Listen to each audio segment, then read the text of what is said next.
Story 1. The mile THAT. The odometer clicked over to 138,947 miles at exactly 2:17 a.m., and that's when Robert Hayes realized he depassed the same dead deer 4 times in the last 6 minutes. Not similar deer. The same one, same twisted neck angle, same exposed ribcage, same pattern of dried blood on the asphalt. He made a mental note of it the first time because of the unusual way its antlers had embedded into the shoulder of the road, creating a grotesque crown of bone and dirt. Now those antlers mocked him from the exact same position, in the exact same pool of headlight illumination. Robert had been running freight through Montana's Highway 200 for 11 years. Knew every truck stop, every speed trap, every mile marker between Great Falls and Missoula. The stretch he was on now, between mile marker 47 and 62, was burned into his memory from hundreds of runs. 15 miles of empty, straight road cutting through pine forest, the kind of driving you could do half asleep. Except tonight, those 15 miles had become something else entirely. He glanced at his GPS. Mile marker 51. He'd passed mile marker 51 9 minutes ago.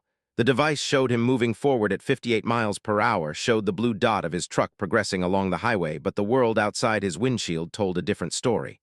The same curve, the same deer, the same crooked pine tree with the lightning scar.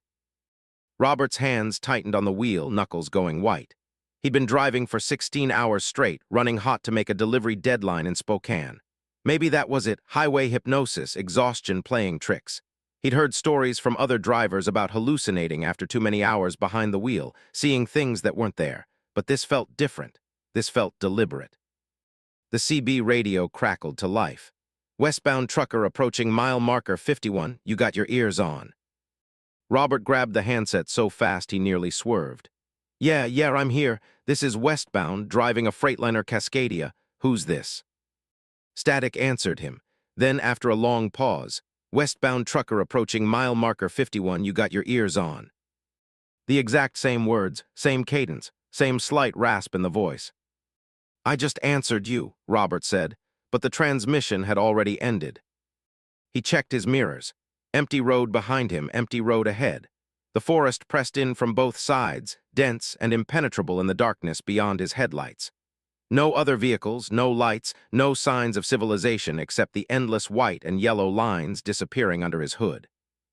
The dead deer appeared again. Robert's stomach dropped. He hadn't been counting, but he estimated he'd covered at least 3 miles since the last sighting. Should have taken him well past this spot. But there it was, antlers jutting from the shoulder, ribs gleaming in the headlights. He read the mile marker as he passed, 51. No, he said aloud. No, that's not right. He pressed harder on the accelerator. The engine roared, the speedometer climbing to 70, then 75. The trees blurred into a solid wall of darkness. He focused on the road, watching for anything different, any variation that would prove he was making progress. 2 minutes of driving, the deer appeared. Mile marker 51. Robert's breath came faster.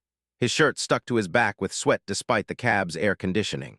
This wasn't exhaustion. This was something else, something wrong with the road itself, with the space he was moving through. He tried to remember his physics from high school. If he was moving but not covering distance, what did that mean? Some kind of treadmill effect. But that was impossible. The engine was working, the wheels were turning, the fuel gauge was dropping. Everything said he was moving, except the evidence of his own eyes. The CB crackled again. Westbound trucker approaching mile marker 51. He hurled the handset across the cab. It struck the passenger window and fell to the floor, the coiled cord stretching taut. The voice continued anyway, coming from the radio itself. You got your ears on. Who is this? Robert screamed at the radio. Silence, then quietly, almost whispered, turn around. Robert's blood went cold. What? Turn around. He checked his mirrors instinctively. The road behind him looked the same as the road ahead, empty, dark, unchanging. But something made him look closer. In the driver's side mirror, just at the edge of his headlights, reach, he saw something that made his heart stutter. A figure stood on the side of the road. Not walking, not moving. Just standing, perfectly still, watching his truck approach in reverse perspective. As Robert stared, the figure raised one arm and pointed directly at his mirror, directly at him. Then the dead deer appeared again, and when Robert looked back at the mirror, the figure was closer. Much closer, Chloe. See enough that he could see it wasn't quite human-shaped. The proportions were wrong, the limbs too long, the head tilted at an angle that no neck should allow. Mile marker 51 passed on his right. "Okay," Robert said, his voice shaking. "Okay, you want me to turn around? Fine." He started braking, preparing to execute a U-turn. The road was empty enough, wide enough. Maybe that was the answer. Maybe he'd been going the wrong direction. Maybe he needed to reverse his course to break whatever was happening. The CB radio screamed. Not words, not static. A genuine scream, human and agonized, loud enough that Robert felt it in his teeth. He clapped his hands over his ears, but the sound seemed to come from everywhere, from the metal walls of the cab itself, vibrating through the seat and the steering wheel and the floor. Then it stopped. In the sudden silence, Robert heard something else. A ticking sound, rhythmic and steady. He looked at the dashboard clock, 2:17 a.m. He looked away, forced himself to count to 60 in his head, looked back. 2:17 a.m. "No," he whispered. He grabbed his phone from the cup holder. The screen showed 2:17 a.m. He watched it, refusing to blink, waiting for the numbers to change. 60 seconds passed. 90. The display remained frozen. Outside, the dead deer appeared again. Robert didn't brake, didn't slow down. Instead, he slammed the accelerator to the floor. The Freightliner's engine roared, the speedometer climbing past 80, past 90. The trees became a solid blur. The center line vanished into a continuous white streak. He gripped the wheel with both hands, knuckles aching, and drove faster than he'd ever driven on this highway, watching the odometer spin forward, watching the tenth of a mile digits blur upward. The dead deer appeared. Mile marker 51. 2:17 a.m. Robert's laugh came out choked and desperate. He'd just driven at 90+ miles per hour for what felt like 5 minutes. Should have covered at least 7 miles. But the universe had different mathematics tonight. The figure in the mirror was close enough now that he could see its face, or the place where a face should have been. Instead, there was a smooth expanse of gray-white skin, featureless except for a horizontal crease that might have been a mouth. As Robert watched, the crease opened, widening into a smile that extended far past where human lips should end, revealing row after row of thin, needle-like teeth. "What do you want?" Robert shouted at the mirror. The thing tilted its head, that same impossible angle, and mouthed a single word. Robert couldn't hear it, but he could read the exaggerated movement of that terrible mouth. "Drive." So he drove. He drove past the deer so many times he stopped counting, past mile marker 51 until the numbers burned into his vision. He drove at 20 miles per hour and 100 miles per hour and everywhere in between. He tried closing his eyes and following the road by feel. He tried turning off his headlights. He tried stopping completely and sitting in the darkness. But after 10 minutes of stillness, the deer appeared in his headlights anyway, and the mile marker read 51. The thing in his mirror grew closer with each loop. Close enough that Robert could see it had no legs.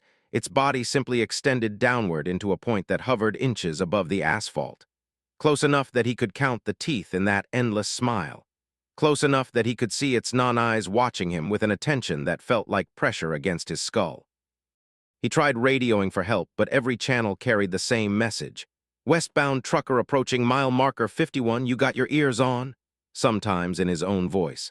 Sometimes in voices he recognized, his ex-wife, his dispatcher, his dead father. The fuel gauge dropped to a quarter tank, then to empty. The low fuel warning light blazed red on the dashboard, but the engine never stuttered, never coughed. The truck kept moving, kept consuming mile after mile of road that led nowhere, burning through gasoline that should have run out hours ago. Robert's phone showed 2:17 a.m., but when he checked the date, his stomach lurched. March 19th, 2023. That was wrong. He started this run on March 18th. He'd been driving for one night, not two, but his phone insisted it was the 19th. When he refreshed the screen, it changed to the 20th, then the 21st. The days ticked forward while the time remained frozen, and Robert understood with sick certainty that he was aging even if the clock wasn't moving. He looked at his hands on the wheel and saw they were thinner than before, the skin looser, the veins more prominent. When he touched his face, he felt the beginning of a beard that hadn't been there when he'd climbed into the cab. How long had he actually been driving? How many loops of mile marker 51 had consumed hours or days or weeks of his life? The deer appeared again, but this time Robert noticed something new. It looked fresher. The blood was brighter, the exposed bones whiter. He was seeing it earlier in its death, watching it approach the moment of impact. Each loop brought him closer to the beginning. In his mirror, the thing with no face pressed itself against the glass. Robert screamed and jerked the wheel to the right. The truck lurched off the road, tires chewing through gravel and grass.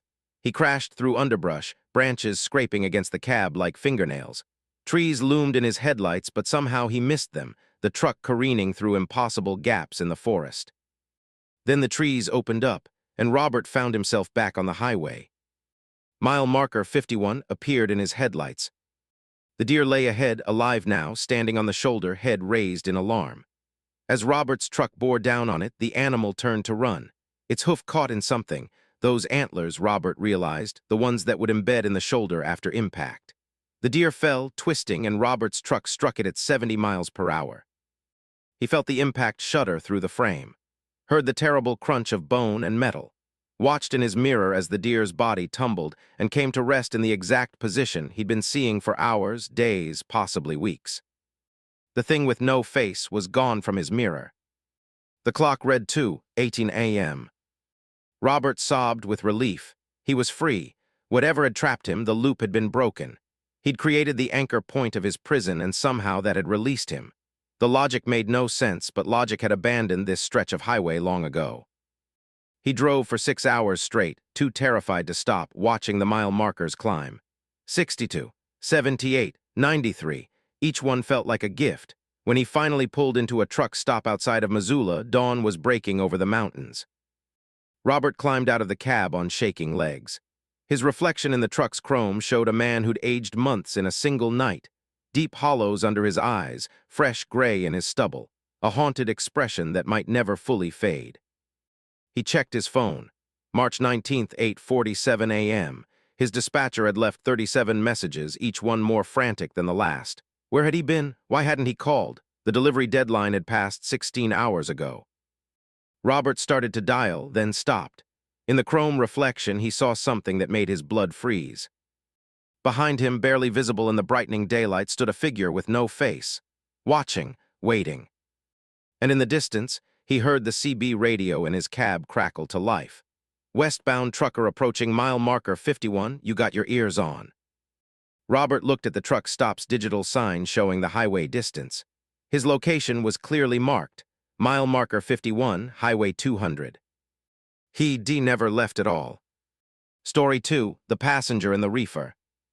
The temperature gauge read -4 degrees Fahrenheit when Patricia Sullivan heard the knocking from inside the refrigerated trailer. 3 measured taps, a pause, then 3 more, someone knocking to get out. She was parked at a rest stop on I-70 outside Salina, Kansas, conducting her mandatory walk-around inspection before the final 8-hour push to Denver. The trailer contained 32,000 pounds of beef destined for a warehouse in Commerce City, all of it frozen, all of it packed tight on pallets, all of it definitely not capable of knocking. Patricia pressed her ear against the reefer's metal wall. The refrigeration unit hummed its constant drone, a sound she'd become so accustomed to over 12 years of hauling cold cargo that it had become like silence. But underneath that mechanical rhythm, she heard it again. Knock, knock, knock. Pause. Knock, knock, knock. Lot lizard trying to scare me, Patricia muttered, but she didn't believe it. The rest stop was empty except for her truck, and she'd checked the lot thoroughly. Besides, the knocking came from inside the sealed trailer, and the temperature in there would kill anyone in minutes. She walked to the back of the trailer. The seal was intact. The numbered plastic strip she'd verified at the loading dock in Omaha was still unbroken. No one had opened these doors since they'd been closed 48 hours ago. The knocking came again, louder now, definitely from inside, and it had a desperate quality, an urgency that made Patricia's skin crawl. She pulled out her phone and called her dispatcher, straight to voicemail. She tried the warehouse in Commerce City, no answer. It was 3:30 in the morning on a Tuesday, and apparently she was on her own. Patricia wasn't a scared woman. She'd hauled through blizzards, through tornadoes, through every kind of mechanical failure and road hazard the industry could throw at her. She carried a .38 special in her sleeper berth and knew how to use it. But something about this situation felt fundamentally wrong in a way she couldn't articulate. He grabbed her flashlight and bolt cutters from the cab. The seal would have to be broken, the load would have to be inspected, and there would be hell to pay with the customer. But if there was a chance, however impossible, that someone was inside that trailer, she couldn't just drive away. The bolt cutters snapped through the seal with a sharp crack. Patricia grabbed the door handle, took a breath, and pulled. The door swung open, releasing a cloud of frigid air that made her eyes water. Her flashlight beam cut through the fog, illuminating the familiar sight of shrink-wrapped pallets stacked from floor to ceiling. Everything looked exactly as it should, organized, secure, untouched. No one was inside. Patricia exhaled, relief flooding through her. She'd file a report, claim a possible mechanical issue with the trailer causing vibrations that sounded like knocking. She'd pay for the broken seal out of her own pocket. It was better than the alternative scenarios her mind had been creating. Then she heard breathing. Not the mechanical wheeze of the refrigeration unit. Actual breathing, deep, rattling, wet breaths that misted in the frozen air.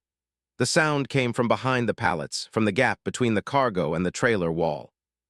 "Hello," Patricia called, her voice cracking. "Is someone there?" The breathing stopped.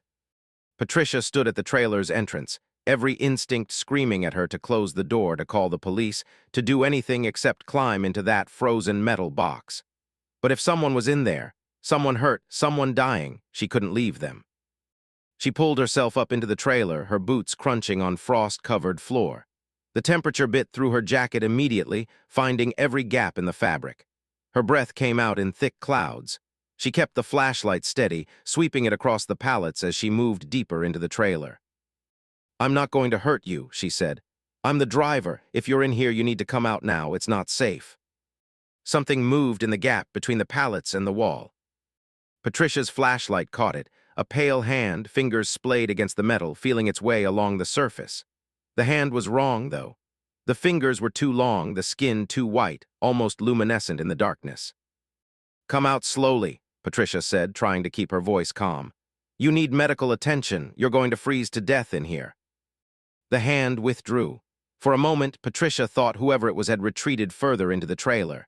Then a face appeared from behind the pallets. Patricia's scream caught in her throat.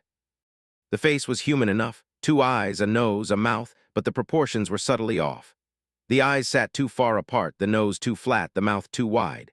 And the skin had that same pale, almost glowing quality, like something that had never seen sunlight. The person, if it was a person, stared at Patricia with an expression of profound hunger. "Help me," it whispered, and its voice echoed wrong in the confined space, seeming to come from multiple directions at once. "So cold, help me." Patricia backed toward the trailer entrance, her flashlight never leaving the figure. "Come with me, come toward the door, we'll get you warm." The figure emerged from behind the pallets, and Patricia understood why its proportions looked wrong. It was impossibly thin, emaciated to the point where its bones pressed sharp against its skin. It wore what might have once been clothes, but they were ragged and frozen to its body.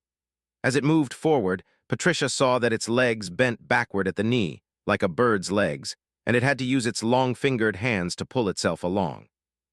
"Who are you?" Patricia asked, though part of her was screaming that this wasn't a who but a what. "Driver," the thing said. "Like you was driver long time ago." "How long have you been in here?" The thing's too wide mouth stretched into something approximating a smile. "Since Omaha? No, before Omaha. Since, where was before Omaha?" Patricia's mind raced. Her trailer had been loaded in Omaha. Before that, she dropped an empty at the facility. Before that, she couldn't remember. The administrative details of the job blended together after enough runs. "Lincoln," the thing said, reading something in her expression. "Was in Lincoln, climbed in at Lincoln, was so warm then. Warehouse was warm, but then cold. So cold, drove for so long." "That's impossible," Patricia said. "I picked up this trailer in Omaha 2 days ago. If you'd been in here since Lincoln, you'd be frozen solid." "Am frozen," the thing said, and tapped its chest with one elongated finger. The sound was like knocking on wood, solid, no give. Frozen through, but still here, still hungry. Patricia's hand went to her jacket, feeling for her phone. She needed to call someone, anyone. The police, her dispatcher, the warehouse. This was beyond anything she was equipped to handle. The thing moved faster than its awkward gait suggested it could. One moment it was 15 feet away, the next it was right in front of her. its face inches from hers. This close, Patricia could see that its eyes had no pupils, just pale gray orbs that reflected her flashlight like mirrors. Hungry, it repeated. Haven't eaten since when? Since Grand Island. No, since further, since before. How long can you be cold before you stop being you? How long before you're just cold? Its breath, if it could be called breath, smelled like freezer burn and old meat. Patricia shoved it backward and it stumbled, those bird-like legs folding wrong. She ran for the trailer entrance, her boots slipping on the frost. Behind her, she heard it scrambling, heard it pulling itself along with those terrible hands.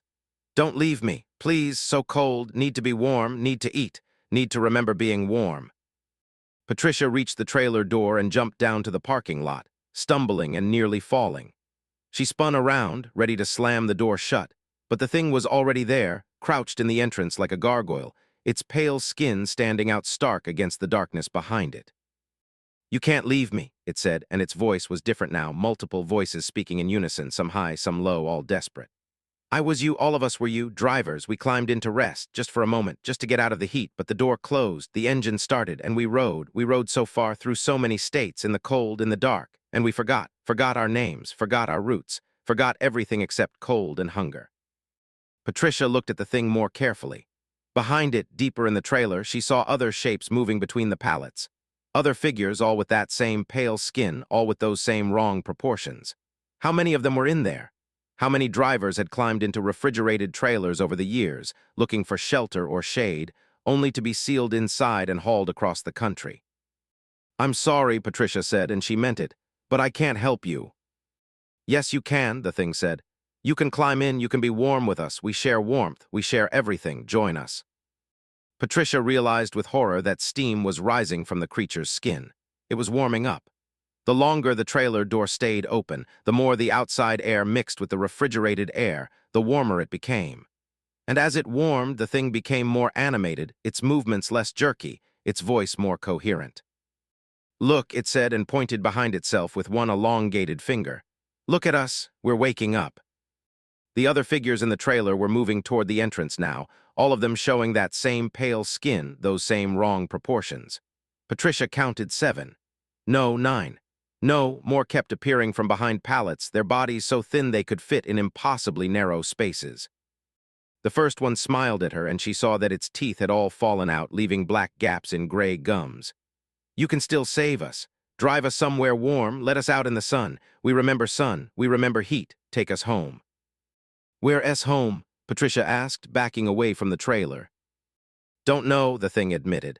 Forgot, but you can drive us. You can keep driving, we're good cargo. We don't complain, we just need warm, need food, need to remember.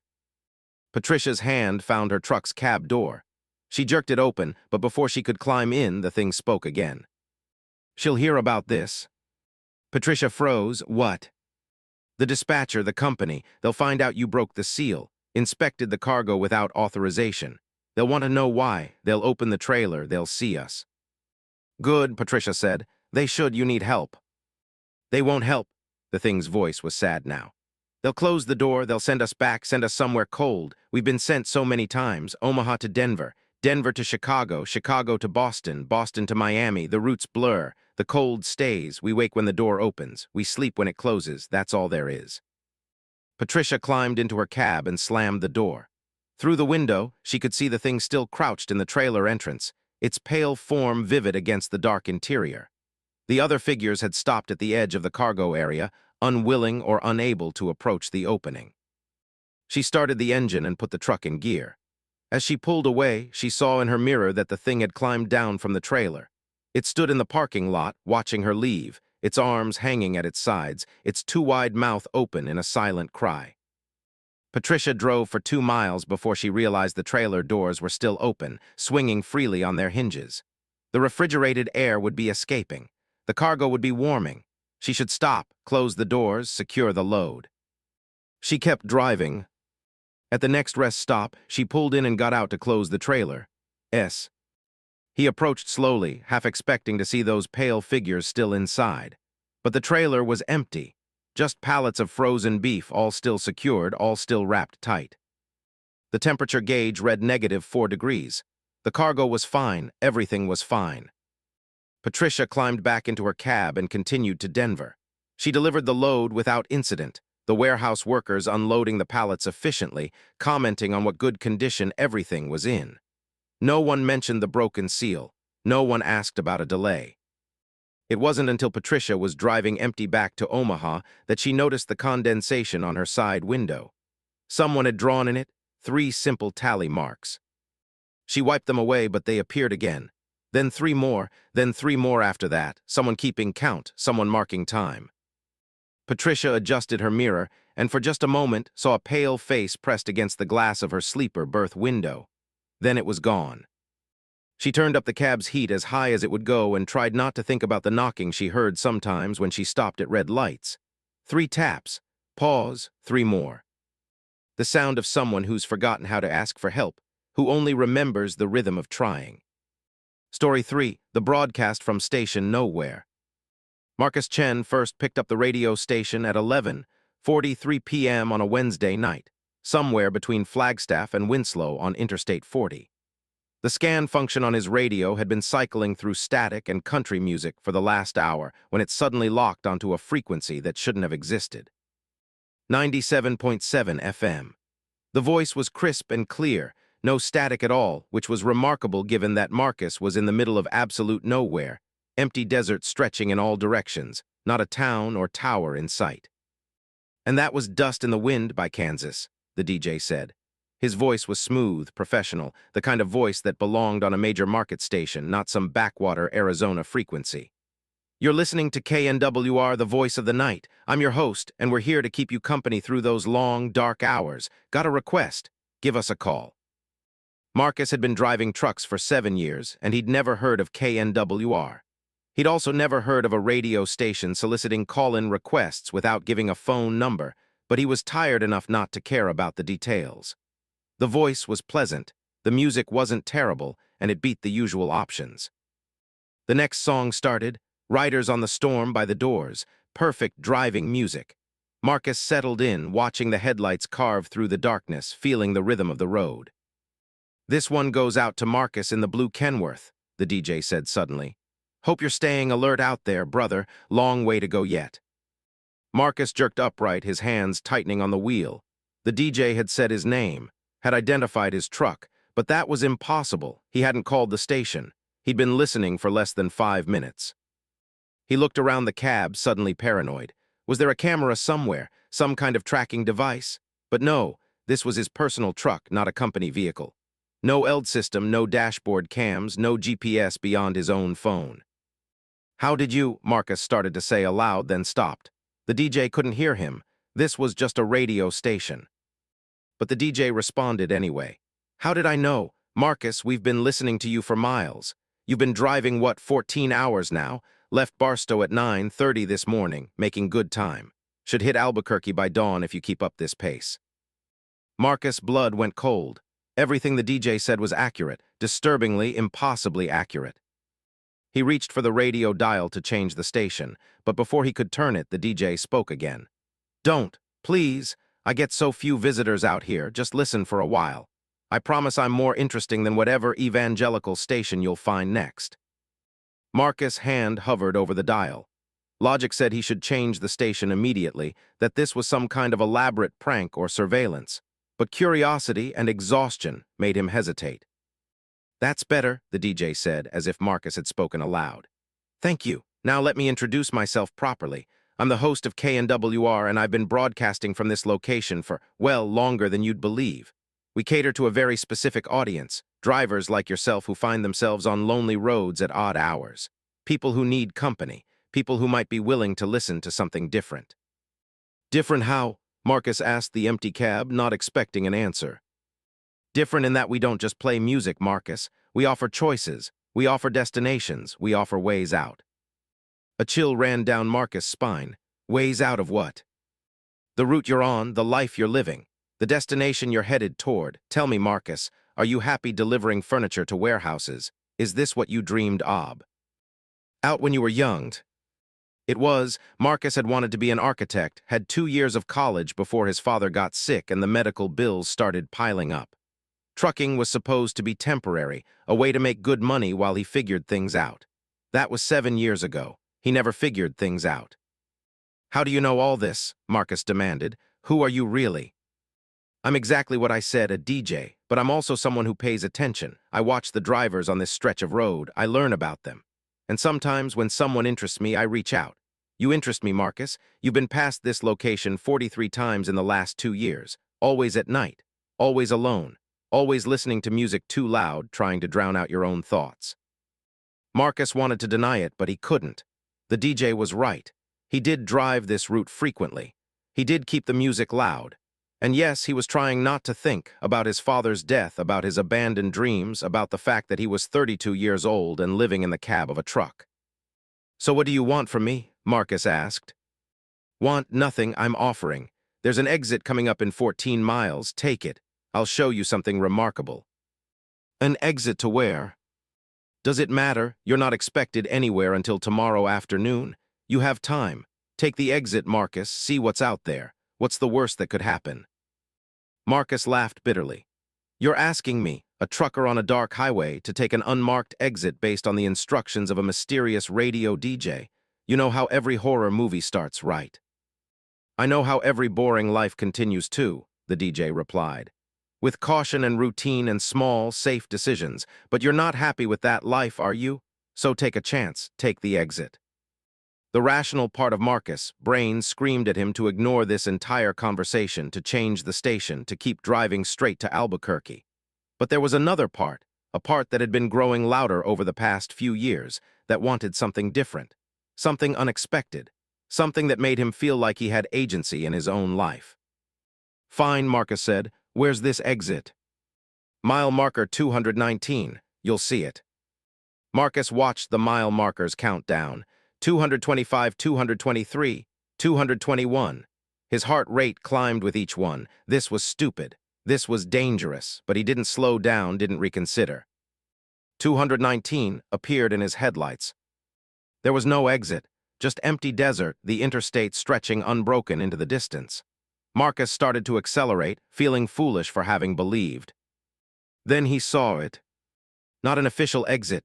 No signs, no road markers, no reflectors. Just a gap in the guardrail and a dirt road leading off into the darkness. The kind of access road used by highway maintenance crews, not regular traffic. That's not a real exit, Marcus said. Depends on your definition of real. It goes somewhere. Isn't that enough? Marcus slowed, his turn signal clicking in the silence. Every instinct screamed at him to keep going. But his hands turned the wheel anyway, and the truck bumped over the shoulder and onto the dirt road. The radio station faded immediately, replaced by static. Marcus cursed and reached for the scan button, but before he could press it, the station came back, louder and clearer than before. Excellent, the DJ said. Welcome to the path less traveled. Keep going straight. 2 miles, you'll see lights. The dirt road was rough, forcing Marcus to slow to 30 miles per hour. His headlights showed nothing but scrub brush and rocks. No buildings, no structures, no signs of any destination worth reaching. What's out here? Marcus asked. Everything you gave up, everything you could have been. We collect them, you know, the abandoned dreams. They don't disappear when you let them go. They come here, they wait. That's not how reality works. And yet here you are, driving toward proof that reality works in more ways than you thought. The lights appeared exactly 2 miles in, a small cluster of buildings that had no business existing in the middle of nowhere. As Marcus got closer, he realized they looked like a rest stop, the kind you'd see along any interstate. There was a main building with bathrooms and vending machines, a few parking spaces, even a couple of other trucks already parked. But something was wrong with the scene. The lighting was too bright, too white, giving everything a washed-out, overexposed quality. And the other trucks, Marcus recognized their models as being from the 1970s and 80s, classics that belonged in museums, not active duty. Park anywhere, the DJ said. Go inside, someone's waiting to meet you. Marcus pulled into a parking space and killed the engine. The sudden silence was oppressive. He sat for a moment, trying to decide if he was really going to get out of the truck. His door opened before he could decide. A woman stood there, smiling up at him. She was Drez. Set in a waitress uniform from the 1950s, pink and white with a small paper hat. Everything about her looked vintage, like she'd stepped out of an old photograph. except her eyes. Her eyes were too bright, too aware, too knowing. "Marcus Chen," she said, "we've been expecting you. Come inside, let me show you your options." "My options for what?" "For what comes next. You're at a crossroads, literally and figuratively. The DJ explains it better than I can. He's inside." Marcus climbed down from the cab, his legs unsteady. The air outside was wrong, not cold, not hot, just neutral in a way that felt artificial. And there was no sound except his footsteps. No insects, no wind, no distant traffic. The woman led him toward the building. As they walked, Marcus glanced at the other trucks. Up close, he could see they weren't just old, they were pristine.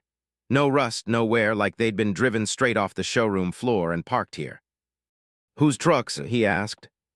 "Previous visitors," the woman said. "People who made choices." Inside, the rest stop was eerily perfect. Everything was clean, organized, maintained. The vending machines hummed, the fluorescent lights buzzed, a coffee pot bubbled, but there were no other people, just empty spaces where people should be. At a corner booth sat a man in a suit. He was ageless, could have been 30 or 60, his features somehow both distinct and forgettable. He gestured for Marcus to sit.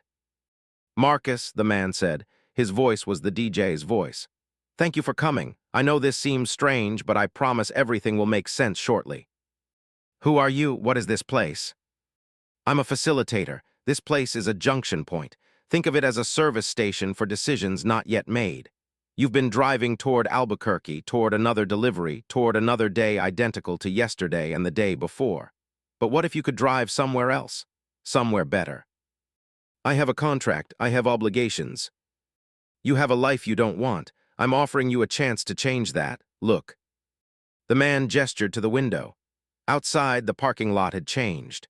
Marcus could now see multiple roads leading away from the rest stop, dozens of them, each one going in a different direction, each one glowing with a faint light.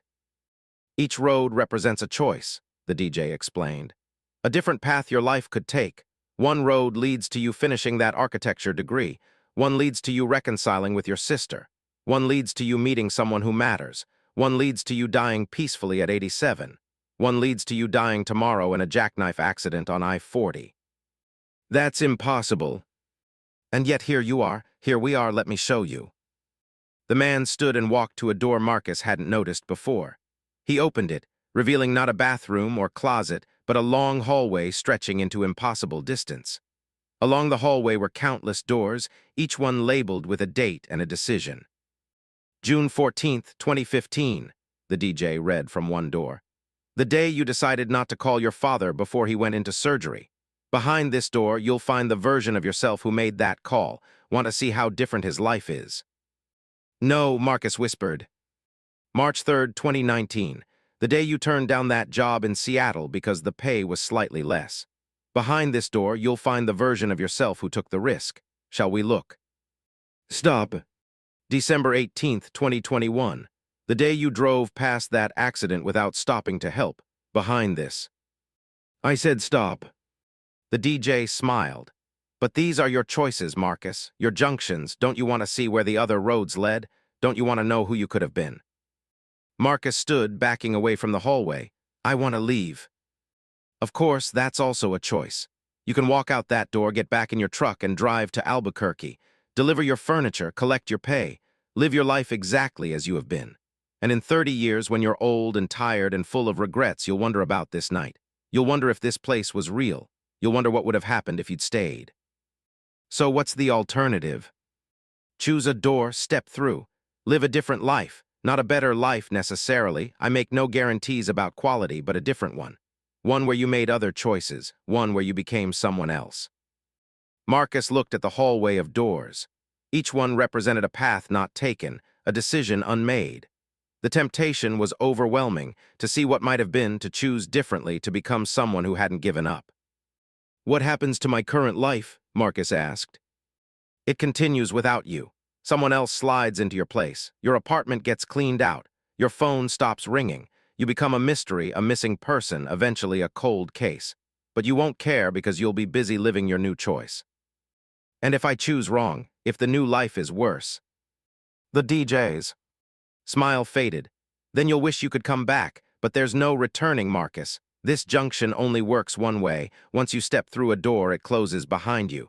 No backsies, no do-overs. Marcus stood in the impossible rest stop, staring at the hallway of alternate lives, feeling the weight of every decision he'd ever made pressing down on him. The DJ waited patiently, a faint smile on his ageless face. "How long do I have to decide?" Marcus asked. "As long as you need. Time works differently here. You could deliberate for days, and when you leave, if you leave, only minutes will have passed outside." Marcus walked to the hallway. Up close, he could see that each door had a small window like a porthole. Through one, he saw himself in a suit, standing in an office, blueprints spread on a table.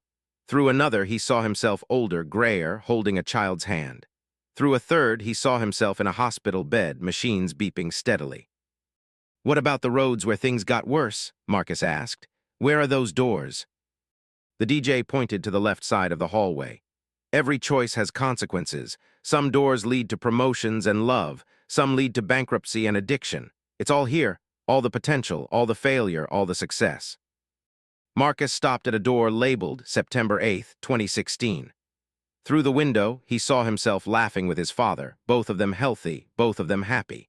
It was a version of himself who'd convinced his father to see a doctor earlier, who'd caught the cancer before it spread. His hand touched the doorknob. "Think carefully," the DJ warned. "That life has its own regrets, its own failures. No life is perfect, Marcus. You're not choosing between your flawed reality and an ideal fantasy. You're choosing between different types of imperfection." Marcus' hand fell away from the door. He walked back to the main room, his mind spinning. The temptation was there. God, the temptation was overwhelming, but something felt wrong about this entire situation. Wrong in a fundamental way he couldn't articulate. "What do you get out of this?" Marcus asked suddenly. "Why offer people these choices? What's in it for you?" The DJ's expression didn't change, but something flickered in his eyes. "I'm a facilitator. I help people find their way." "That's not an answer. It's the only answer I'm authorized to give." "Authorized by who?" Silence. Marcus looked around the rest stop again, really looked this time. Everything was too perfect, too clean, too maintained. There was no dust, no wear, no signs of actual use. Even the coffee pot, despite bubbling constantly, never seemed to fill its carafe. "This isn't real, is it?" Marcus said. "This is some kind of test or trap." "It's as real as you need it to be," the DJ said carefully. "What happens to the people who walk through those doors? Do they really get new lives, or do they just disappear?" "I've never had complaints." "You've also never had anyone come back to complain, have you?" The DJ's smile became fixed, frozen. "No one wants to come back. Why would they? They got what they wanted." Marcus walked to the exit. As his hand touched the door, the DJ stood suddenly. "Wait, before you go, let me show you one more thing." He pulled out what looked like a Polaroid photograph and handed it to Marcus. "This is you in 5 years if you leave now, if you keep making the choices you've been making." Marcus looked at the photo. It showed him older, heavier, sitting in the cab of a truck, staring at nothing. The expression on his face was one of profound emptiness. It looked like a man who'd given up on everything, including himself. "And if I stay?" Marcus asked quietly. "Then that man never exists. You become someone else, someone who made a different choice, someone who at least tried." Marcus stared at the photo for a long time. Then he handed it back. "I'm leaving." "Marcus." "No, this is wrong, all of it. You can't offer people different lives. You can't undo choices. That's not how existence works. And if you could, it shouldn't be through doors in a fake rest stop in the middle of nowhere." "So you'd rather keep your regrets?" "Yes, because they're mine. Because they made me who I am. And maybe that person in the photo does exist in 5 years. Maybe I do become that empty, tired man, but at least I'll have got there through my own decisions, not by running away through a magic door." Marcus walked out. Behind him, he heard the DJ call out, "You'll regret this. You'll spend the rest of your life wondering." "Probably," Marcus agreed and climbed into his truck. The engine started immediately. Marcus put the truck in gear and drove back toward the interstate, watching in his mirror as the rest stop's lights faded into the distance. When he reached I-40 and turned back east, the lights disappeared entirely, like they'd never existed. The radio was pure static now. Marcus scanned through the channels but found nothing, except country and religious programming. 97.7 FM was dead air. He drove to Albuquerque, delivered his load, collected his pay. Life continued exactly as it had before. But Marcus found himself thinking about the DJ's words, about the hallway of doors, about all the lives he could have lived. 3 weeks later, he was driving through the same stretch of Arizona. He tried to find the exit at mile marker 219, but it wasn't there. Just empty desert and an unbroken guardrail. He told himself he was relieved. But sometimes, late at night, he scanned through the radio frequencies, searching for 97.7 FM, searching for that smooth voice offering impossible choices.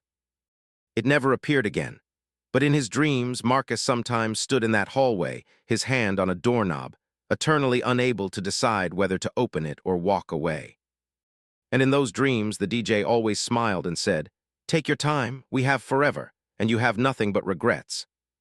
Marcus always woke up before choosing, and he never knew if that was wisdom or cowardice. Story 4, The Thing in the Blind Spot. David Nguyen had been checking his mirrors obsessively for the past 200 miles, and the thing was still there. Always in the blind spot, always just out of direct sight. But he could feel it, a presence, a wrongness, something occupying the space his mirrors couldn't quite capture. It had started innocuously enough, just a flicker of movement when he checked his passenger mirror somewhere north of Sacramento. He dismissed it as a bird or debris caught in the wind. But then he saw it again, and again, always in the same place, that narrow zone between what his mirrors showed and what his peripheral vision could capture. Now approaching the Oregon border on Interstate 5, David was certain something was there. He could feel its weight, like the truck was carrying an extra load concentrated in one impossible spot. When he turned his head to look directly, nothing. When he checked the mirror, nothing. But in that fraction of a second between the two, he caught glimpses, a shape, a form, something that moved when he wasn't quite watching. David wasn't prone to imagination. 31 years of driving had beaten any romanticism about the open road out of him. He'd seen every kind of weather, every kind of mechanical failure, every kind of human stupidity the highway had to offer. He didn't believe in ghosts or cryptids or any of that roadside legend nonsense. But he believed in what he could feel, and he could feel this. The thing had mass. When David changed lanes, the truck pulled slightly to the right, like something was anchored to that side. When he accelerated, there was fractional resistance, like the air was thicker in that one spot. And when he braked, he felt a shift in the cab's balance, as if whatever occupied the blind spot had momentum of its own. At a rest stop outside Redding, David had tried to photograph the area. He'd used his phone camera, pointing it at the spot where his mirrors showed nothing but empty air beside his cab. The photos came out blank, not dark, not blurry, just empty white space, like the camera couldn't process what it was seeing. He asked another driver to look. "You see anything weird about my truck? Anything on the passenger side?" The driver, an older woman with 25 years under her belt, had walked around the rig checking carefully. "Looks fine to me. Why, you got a mechanical issue?" "No, I just never mind." But as she'd walked away, David saw her glance back at his truck. Saw her expression change just for a moment, like she'd noticed something. Then she'd shaken her head and kept walking, faster than before. So it wasn't just him. Whatever was there could be perceived, even if it couldn't be directly observed. It existed in that liminal space of almost seeing, of peripheral awareness, of sensory input the conscious mind refused to process. David got back on the road, trying to ignore it. He had a delivery deadline in Portland, and sitting in a rest stop obsessing about phantom presences wouldn't help him meet it. But ignoring it was like trying to ignore a passenger who refused to speak. Its presence filled the cab, a constant pressure on his awareness. Near the California-Oregon border, David's CB radio crackled to life. "Northbound driver in the white Peterbilt, you got your ears on." David picked up the handset. "This is northbound Peterbilt, go ahead." "You been seeing anything weird? Anything off about your truck?" David's grip tightened on the handset. "Who is this?" "Driver who passed you about 20 miles back. I saw something. Wasn't sure if I should say anything, but it's been bothering me." "What did you see?" A long pause. Then, "Something on your passenger side, looked like, I don't know, like a shadow that moved wrong, like it was stuck to your truck but not quite touching it. You see it?" "Not directly, but I know it's there." "Yeah," another pause. "I've heard about this, Nev." Believed it until now. You picked up a hitchhiker. There's no one in my cab. Not that kind of hitchhiker. The other kind. The kind that rides in the blind spots, the spaces people don't quite look at. David's blood ran cold. What are you talking about? There are things on the road that aren't regular. Things that exist between points. They can't manifest fully, can't take solid form, so they ride. They anchor themselves to moving vehicles and hitch along, feeding off the motion, the speed, the constant change of location. Most drivers never notice. But sometimes, if conditions are right, if you're tired enough or aware enough, you can sense them. That's insane.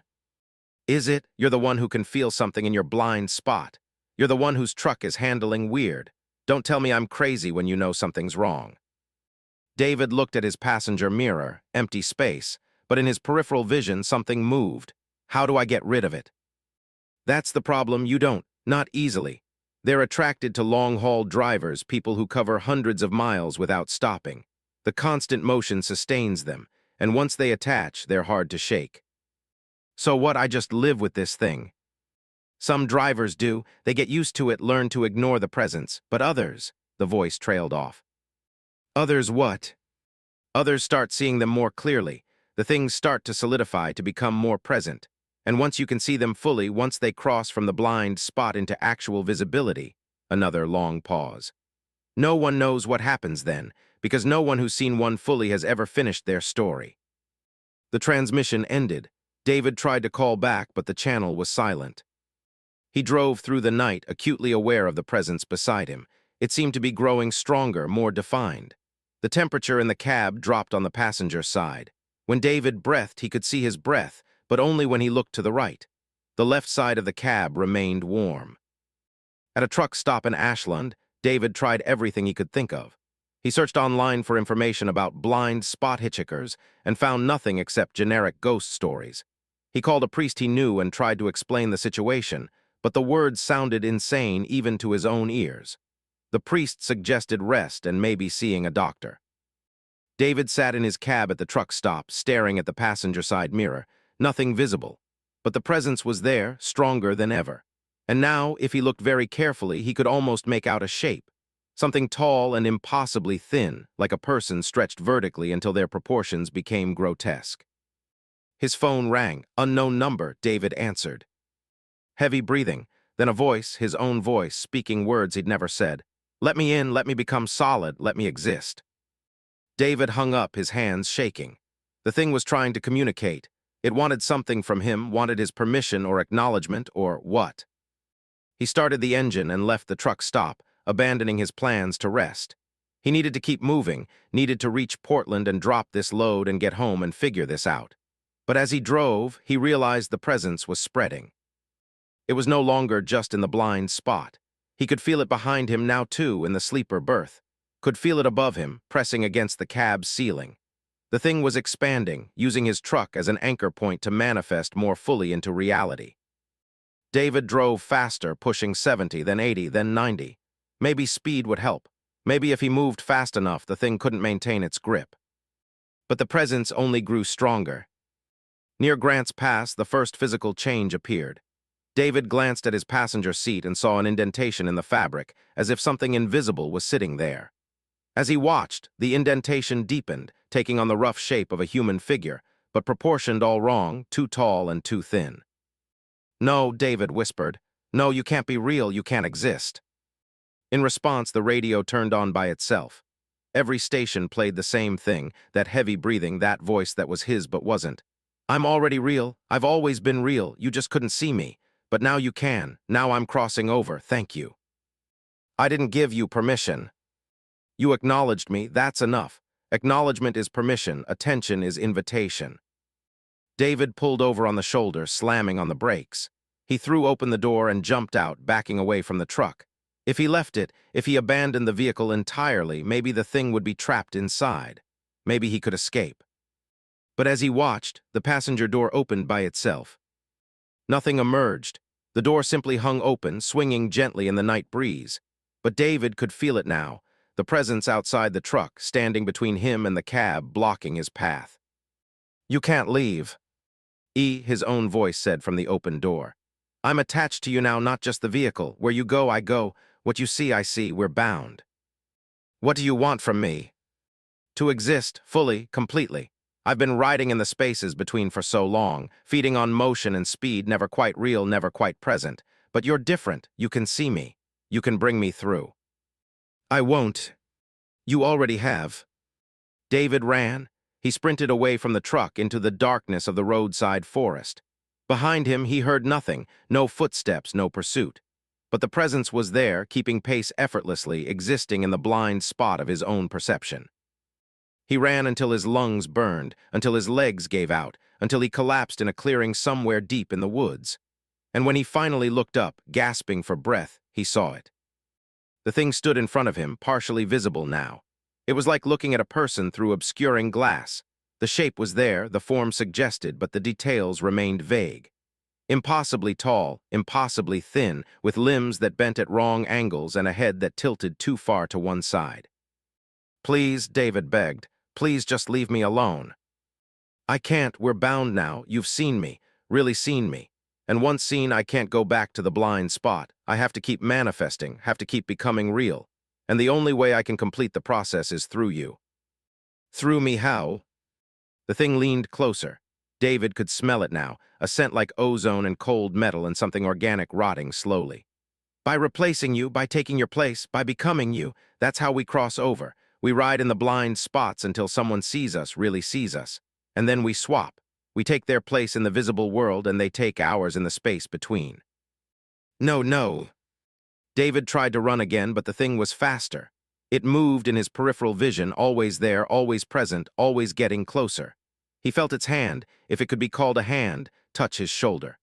The contact was cold, numbing, spreading through his body like ice water in his veins. Don't fight, the thing said in his voice. It's already happening, you're already fading. Soon you'll be the one in the blind spot. You'll be the hitchhiker, and I'll be David Nguyen, truck driver, delivering loads and living a life. David's vision blurred. He looked down at his hands and saw them becoming translucent, see-through, like he was made of glass. The thing was right. He was fading, being replaced, swapping positions with the creature that had ridden in his blind spot. Someone will see you, David gasped. Someone will notice. Maybe eventually, and then I'll swap with them too. That's how it works. That's how we survive. We ride and swap, moving through human hosts like drivers through trucks. It's not personal, David. It's just what we do. The world became indistinct. David tried to scream, but no sound emerged. He tried to grab onto something solid, something real, but his hands passed through everything like smoke.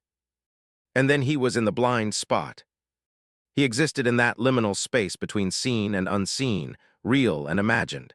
He could see the world, see the thing that now wore his body walking back to his truck, climbing into the cab, starting the engine. Could see it drive away, heading north toward Portland, living his life. David tried to follow, but he couldn't move independently. He was anchored to the truck again, bound to its blind spot, forced to ride along as a presence, a feeling, a thing other drivers might sense but never quite see. The thing in his body drove well. It knew all of David's routes, all his customers, all his habits. It integrated perfectly into his life. No one noticed the difference. No one saw the swap. Days passed, weeks. The thing delivered loads, collected pay, made small talk with dispatchers and dock workers. It was a better David than David had been, more efficient, more punctual, more professional. And David rode in the blind spot, watching his own life continue without him, waiting for someone else to see him. Waiting for another driver to be tired enough, aware enough, sensitive enough to sense his presence. When that happened, he'd try to communicate. He'd try to warn them. He'd try to explain the danger. But he knew they wouldn't listen. He hadn't listened either when that driver tried to warn him on the CB radio. He'd been too rational, too skeptical, too certain that such things couldn't exist. Now he was proof that they did. He was the hitchhiker in the blind spot, the presence other drivers would feel but couldn't see, the thing that would eventually swap with someone else and continue the cycle. The worst part wasn't being trapped. It wasn't existing as a half-real thing in the space between perception and reality. The worst part was watching the thing live his life better than he had. Watching it make his deliveries on time, maintain better relatio. End ships with his family, take better care of his health. David had become obsolete. Not just replaced, but improved upon. And as the weeks turned to months, he began to forget what it felt like to be solid, began to accept his new existence in the blind spot. When another driver finally sensed him, a young woman in a red Freightliner, her eyes widening as she felt his presence, David knew what he had to do. He reached out from the blind spot, made contact, began the swap. It wasn't personal. It was just what he did now. Story 5, The Load That Gets Heavier. The scale at the weigh station in Amarillo showed 92,000 pounds. Sarah Mitchell stared at the digital display, then at her bill of lading, then back at the display. She was hauling 40,000 pounds of plastic components from Houston to Denver. Her truck and trailer together weighed 32,000 empty. That should have put her total around 72,000, well under the 80,000-pound federal limit. 92,000 made no sense. "You're overweight, ma'am," the weigh station officer said, his expression bored. He'd seen thousands of trucks, thousands of drivers trying to push the limits. "You'll need to redistribute your load or arrange to transfer some weight. There's a truck stop 2 miles up where you can sort it out." "I'm not overweight," Sarah protested. "My load was scaled when it was loaded, 40,000 pounds exactly. I have the documentation." The officer checked her paperwork. "Well, something's changed between Houston and here. Scale doesn't lie. Either you picked up extra cargo somehow, or your truck's a lot heavier than you think." Sarah paid the overweight fine, $400 she couldn't afford, and drove to the truck stop, her mind racing. There was no way she'd picked up 8 tons of extra weight. She de-stopped only twice, both times at truck stops, both times for fuel and bathroom breaks. She certainly hadn't loaded anything into the trailer. At the truck stop, she broke the seal on her trailer and opened the doors. The cargo looked exactly as it had in Houston, pallets of plastic components, all secured, all accounted for. Nothing extra. Nothing that could explain 10,000 extra pounds. She climbed into the trailer and walked through it, checking each pallet. The plastic components felt normal, light, hollow, exactly what they should be. She counted pallets, 32, matching her bill of lading exactly. She even used a hand scale to weigh individual boxes. Everything matched the original specifications. But the scale at the weigh station had been clear. Her truck weighed 92,000 pounds. The weight was coming from somewhere. Sarah closed the trailer and continued toward Denver, telling herself the weigh station scale must have been miscalibrated. But she couldn't shake the feeling that something was wrong. The truck handled differently than it should. Accelerating took longer. Braking took more distance. It felt like she was hauling a full load instead of a relatively light one. At the Colorado border, another weigh station. Sarah pulled in, dreading what the scale would show. 108,000 pounds. "Ma'am, you're dangerously overweight," the officer said, his tone sharp now. "This isn't a fine situation anymore. This is a safety violation. You need to offload cargo immediately." "I haven't added anything," Sarah insisted. "I've been driving straight through. I haven't stopped except for fuel." "Then your trailer's got water damage or something's expanding. Either way, you can't drive like this. You're damaging the roads and putting everyone at risk." Sarah paid the fine, $800 this time, and drove to a nearby truck yard. She opened the trailer again, desperate to find the source of the extra weight. But the cargo still looked normal.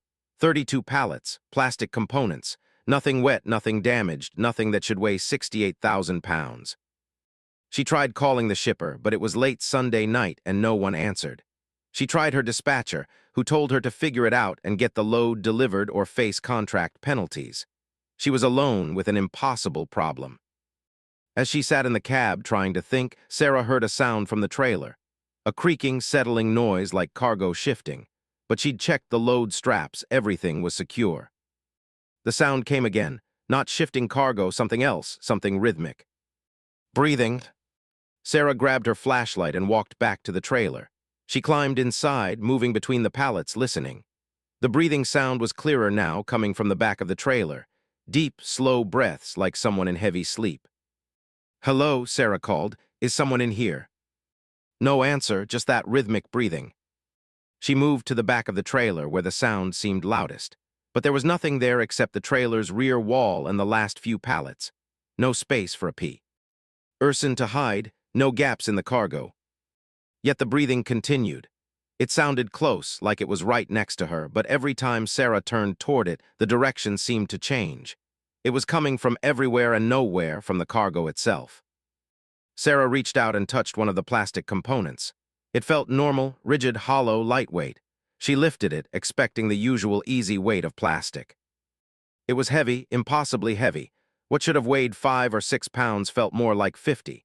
She tried another component, same thing. She checked the boxes. They looked identical to the ones she'd loaded in Houston, same part numbers, same labels. But they weighed 10 times more than they should. And as Sarah held one of the components, she felt it pulse, just once like a heartbeat. She dropped it, backing away from the pallets. This was wrong. This was impossible. Plastic didn't gain weight. Plastic didn't breathe. Plastic definitely didn't pulse like living tissue.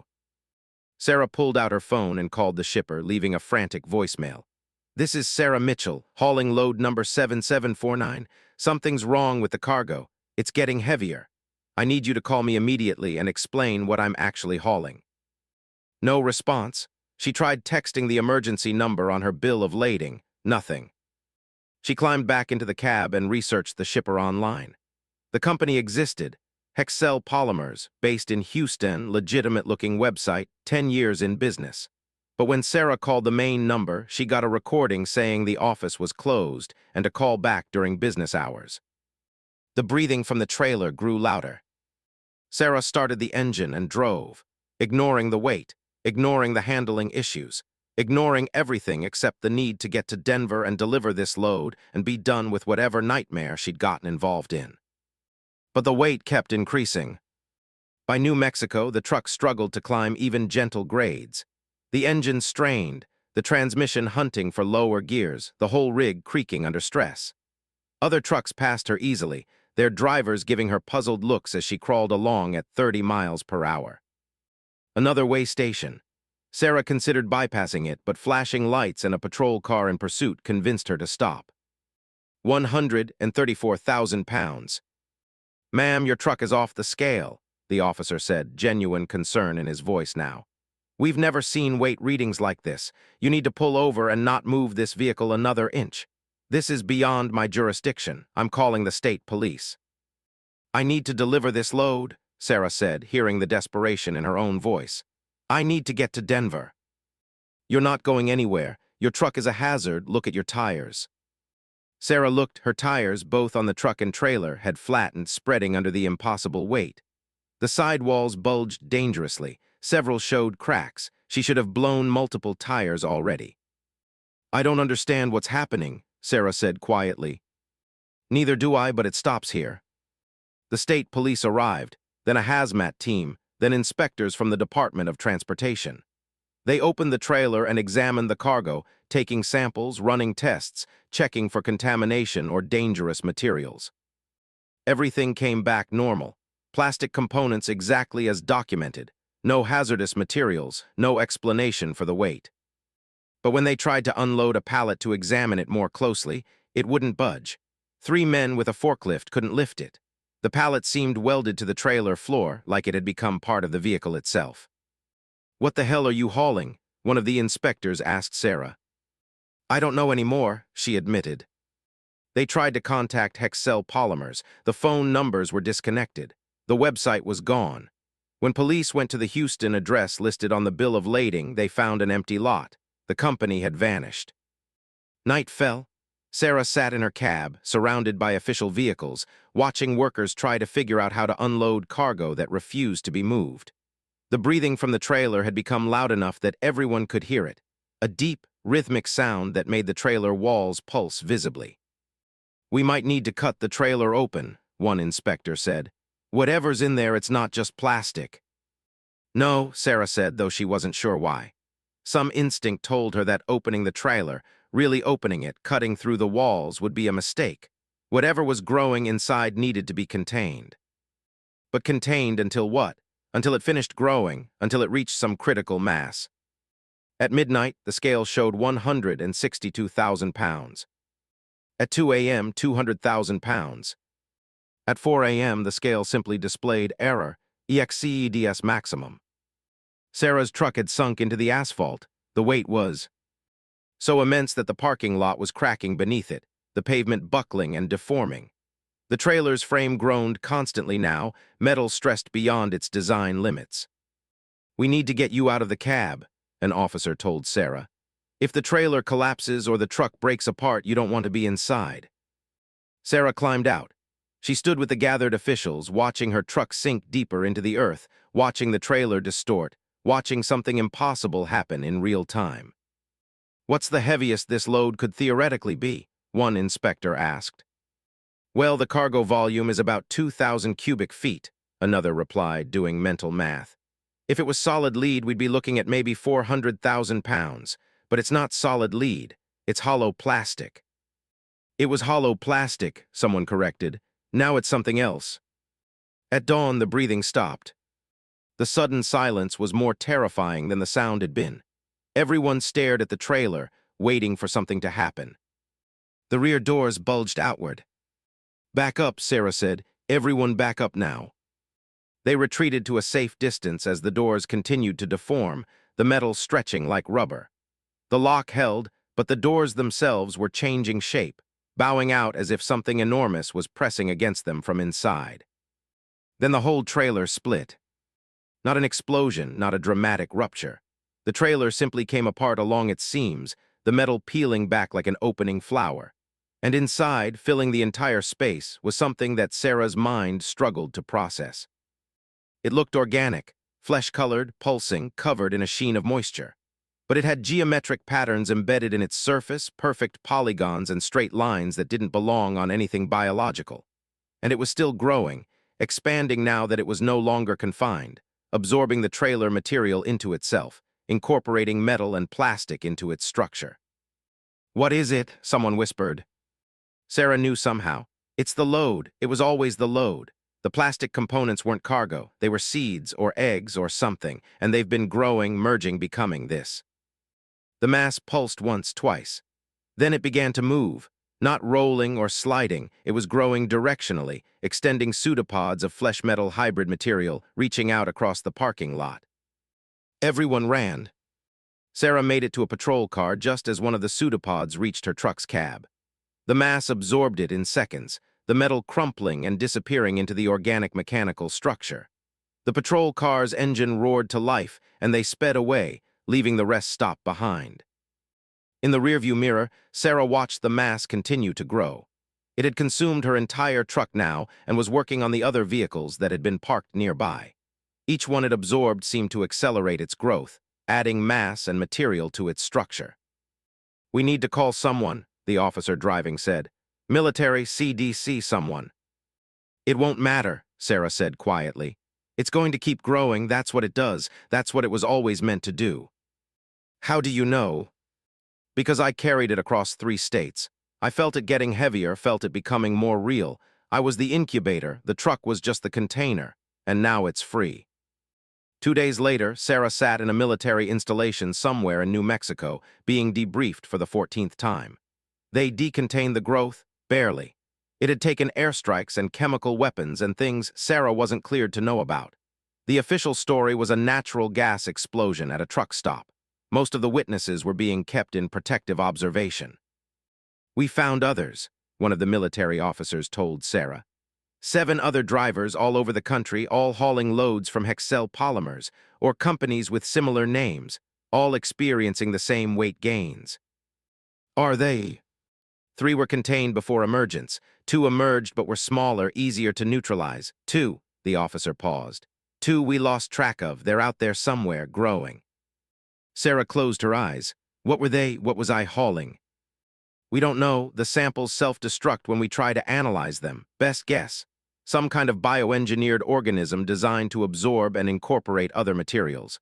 Grow exponentially. Maybe it was a weapons project that escaped containment. Maybe it's something else. We're still investigating." "Can I go home?" "Eventually. For now, you're safer here." But Sarah knew she'd never feel safe again, because every time she closed her eyes, she heard that breathing, felt that pulse, remembered the sensation of her load getting heavier, mile by mile, pound by impossible pound. And she wondered how many other trucks on the road were carrying seeds. How many other drivers were incubating nightmares, hauling horrors, delivering doom without knowing it. The roads were full of trucks, millions of them, moving cargo across the country every day. How many of those loads were exactly what they claimed to be? And how many were something else, something waiting to grow?